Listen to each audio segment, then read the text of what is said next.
మాజీ corporator Visakha parliament అధికార ప్రతినిధి విల్లూరి భాస్కర్ రావు మాట్లాడుతూ కూటమి ప్రభుత్వంపై మాజీ కార్పొరేటర్ గంగారావు చేసిన వ్యాఖ్యలను ఖండిస్తున్నాము.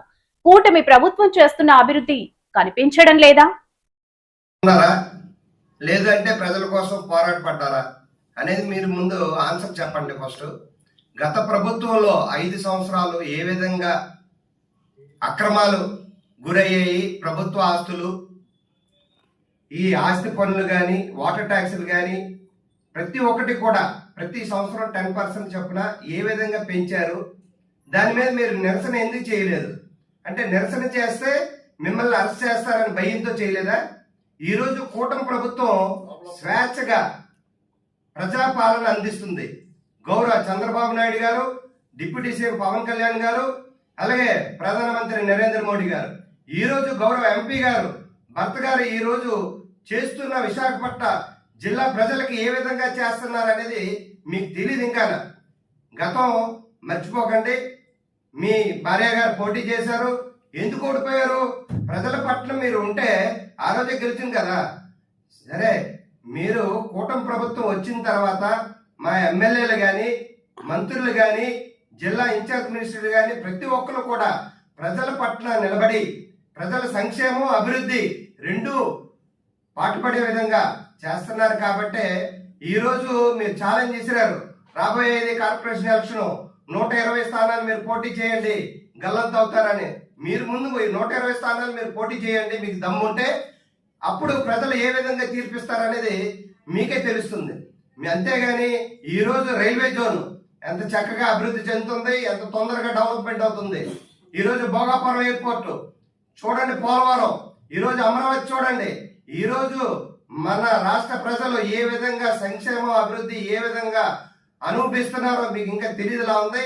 అందుకే ఇష్టం వచ్చినట్టు మాట్లాడుతున్నారు. మీరు చెప్పడం ఏంటండి? ప్రజలు మాకు తీర్పు ఇచ్చారు, 5 సంవత్సరాలు ప్రజల పాలన ఉండాలని, ప్రజల పట్ల ఉండాలని తీర్పు ఇచ్చారు. కాబట్టి ప్రజల్లోనే ముఖ్యమంత్రి చంద్రబాబు నాయుడు గారు 76 సంవత్సరాలు ఉన్న ఆయన 24 గంటలు 18 గంటలు నిరంతరం ఆయన ప్రజల పట్ల, ప్రజలకి సంక్షేమం, అభివృద్ధి ఏ విధంగా అందజేయాలి. అలాగే తన తనయుడు లోకేష్ గారు ఈరోజు చూడండి, ఆయన 24 ప్రజలు తీర్పు ఇచ్చారు, కానీ ఏ రోజు కూడా ఆయన ఎంజాయ్ చేయట్లేదు పదవిని. ప్రజలకి ఏమి అందజేయాలి, నిరంతరం ప్రజల్లోనే ఉండాలి. అలాగే ఎవ్రీ మంత్ పెన్షన్ చూడండి, చంద్రబాబు నాయుడు గారు ఎవ్రీ మంత్ ప్రతి జిల్లాలో, ప్రతి గ్రామంలోకి వెళ్ళి తెల్లవారుజామున 6 గంటలకే పెన్షన్ ఇవ్వడం జరుగుతుంది. ఇలాంటి సంక్షేమం మీరు చూడండి. ఈరోజు ఏదైతే సూపర్ 6 పథకాలు పెట్టారో ఆ పథకాలన్నీ కూడా అమలు చేశాం. అదే గాజువాక ప్రాంతంలో స్టీల్ ప్లాంట్ కోసం ప్రైవేటీకరణపై చేస్తున్న ప్రభుత్వ అప్పటి ముఖ్యమంత్రి జగన్మోహన్ రెడ్డి గారు ప్రాంతానికి, స్టీల్ ప్లాంట్ ప్రాంతానికి కానివ్వండి, స్టీల్ ప్లాంట్ ప్రాంతంలో ఉద్యమం చేస్తున్న ఉద్యోగులకు కానివ్వండి, నిరాహార దీక్ష చేస్తున్న ఆ ప్రాంతంలో ఉన్న వాస్తవులు కానివ్వండి, కనీస పరామర్శ ఎందుకు చేయలేకపోయారు? ఆయన చేయలేకపోయారు. అదేవిధంగా మీరు ఆ ప్రాంతంలో కార్పొరేటర్గా ఉండి, గాజువాక ప్రాంతంలో కార్పొరేటర్ అయ్యి ఉండి మీరు ఎందుకు ఆ ప్రాంతాన్ని ఒకసారి కూడా సందర్శించలేదు? ఆ ఉద్యోగులకి, ఆ ప్రాంతంలో నిరసన చేస్తున్న మద్దతుదారు ఎందుకు మద్దతు తెలపలేదు? ఎందుకు మీ నోరు ఆ రోజు బయటికి రాలేదు, ఈ రోజు నోరు బయటకు వస్తూ ఉంది? కేవలం మీ పార్టీలో ఎదుగుదల కోసం, మీ రాజకీయ ఉనికి మనుగడ కోసం కూటమి ప్రభుత్వంలో నాయకుల మీద, కూటమి ప్రభుత్వ పెద్దల మీద మీ రాజకీయం కోసం, మీ రాజకీయ లబ్ధి కోసం ఇటువంటి అవాకులు చవాకులు పేలడం సరి కాదు, సబబు కాదని చెప్పేసి మీకు మీడియా ద్వారా తెలియజేస్తా ఉన్నాము. అలాగే 2 రూపీస్ ఏదైతే వాకర్స్కి 2 రూపీస్ ట్యాక్స్ పెట్టారు అని అంటే, అసలు ఏ ప్రభుత్వం అయినా సరే మనం ప్రజలు చెల్లించే పన్నులపైనే, ఆ ప్రజల తాలూకా చెల్లింపు పన్ను ద్వారాగానే అభివృద్ధి అన్నది జరుగుతూ ఉంటుంది.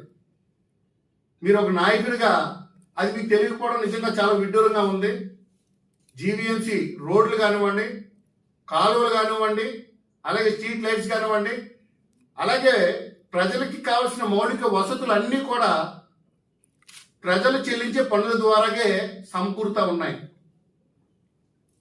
ఈ రోజున ఉడా పార్క్ చూసుకుంటే వాకర్స్ క్లబ్ ఏవైతే ఉన్నాయో ప్రతి వాకర్స్ క్లబ్ కూడా నెల కింద చెప్పుని కేటాయింపులు చెల్లిస్తూ ఉన్నారు.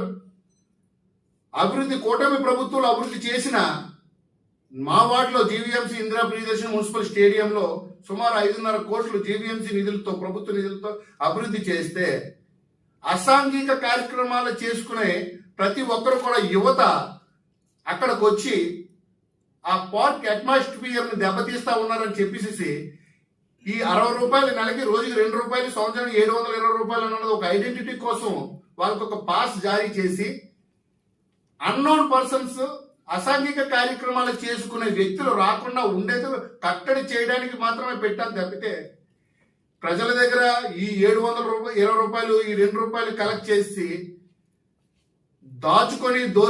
దాచుకునే వైసీపీ ప్రభుత్వంలో కాదు అని మీకు మరొకసారి తెలియజేస్తా ఉన్నాము. ఒక నాయకుడిగా ప్రజాప్రతినిధిగా మీరు 5 సంవత్సరాలు మీరు ఒక ప్రాంత